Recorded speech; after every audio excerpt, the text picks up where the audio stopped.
Olá! Nesse vídeo eu quero compartilhar uma reflexão sobre o processo de autoconhecimento e os mecanismos de defesa inconscientes que podem dificultar esse processo. Atualmente nos deparamos com uma série de profissionais das mais diversas áreas defendendo o autoconhecimento como condição indispensável para realizarmos as mudanças na nossa vida pessoal e profissional que o contexto atual tem nos exigido. São livros, lives, palestras, cursos online, oferecendo ferramentas para realizarmos esse trabalho. Mas se os nossos processos psíquicos, emocionais e comportamentais são em grande parte determinados por questões inconscientes, como é possível então realizarmos esse trabalho de autoconhecimento? O autoconhecimento ele requer uma postura de autoobservação nas situações reais da nossa vida cotidiana. Por isso eu vou pontuar 3 situações nas quais podemos nos observar e também os 3 mecanismos de defesa que podem dificultar esse trabalho. Uma primeira situação é por meio da aquisição de conhecimentos que as ciências, filosofia, neurociência, a psicologia e outras áreas nos oferecem como suporte para entender o nosso funcionamento no mundo, colocar nossa visão de senso comum em questionamentos e a partir disso nós possamos adotar posturas mais proativas, posturas mais saudáveis diante da nossa vida real cotidiana. Mas se a nossa relação com esses saberes for apenas no nível da informação e de acúmulo de conhecimentos, nós podemos vivenciar um mecanismo de defesa inconsciente que é a racionalização.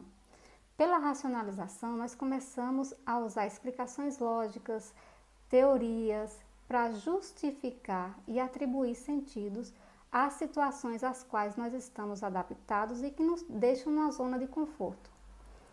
E por isso nós ficamos impedidos de enfrentar o desconforto que a mudança que desejamos nos traz. A outra situação na qual podemos nos auto-observar é diante das nossas emoções. As nossas emoções, elas nos causam desconforto, mas todas elas são importantes. E à medida que nós nos damos permissão para sentir e observar o que cada uma das emoções estão sinalizando sobre nós mesmos, nós temos condições de progressivamente percebendo os sinais que elas estão nos dando sobre as necessidades que temos e que não foram atendidas.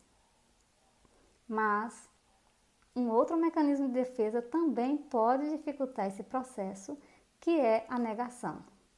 Pela negação, inconscientemente, nós nos negamos a colocar foco e perceber as questões que nos trazem sofrimento ou desconforto.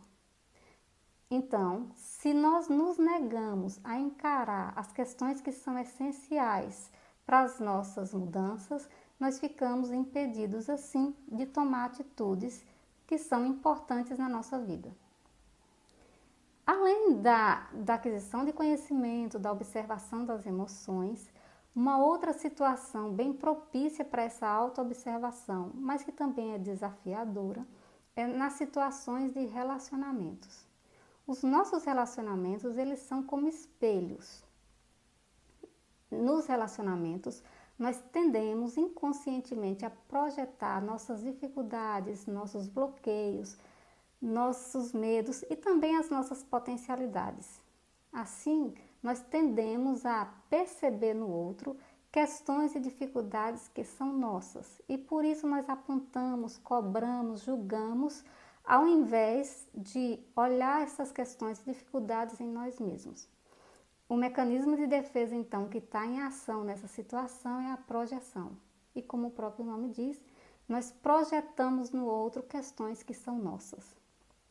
Esses mecanismos de defesa, eles são inconscientes e por isso nem sempre nós conseguimos perceber quando eles estão em ação. Em alguns casos, pelas nossas contradições e por estarmos atentos ao que é repetitivo no nosso comportamento, nós começamos a desconfiar qual mecanismo de defesa nós poderemos estar utilizando. mas em alguns casos nós precisamos de uma ajuda de um profissional para nos ajudar a perceber e entender por que nós adotamos determinados mecanismos de defesa. Mas, seja pela racionalização, pela negação ou a projeção, nós já temos condições de começar a perceber o quão complexo é esse processo de autoconhecimento. Mas, além da complexidade, o processo de autoconhecimento ele pode também ser rico em possibilidades, na medida em que nós adotamos uma postura de autoaceitação, de flexibilidade e abertura para pôr em questionamento as nossas ideias, os nossos padrões que nos deixam na zona de conforto, nós podemos sim, por meio desse processo, adquirindo recursos para as mudanças que desejamos na nossa vida. Sendo assim, fica o desafio para quem quer trilhar essa jornada de autoconhecimento. É um processo que não é simples, mas é um processo rico e possível de ser realizado.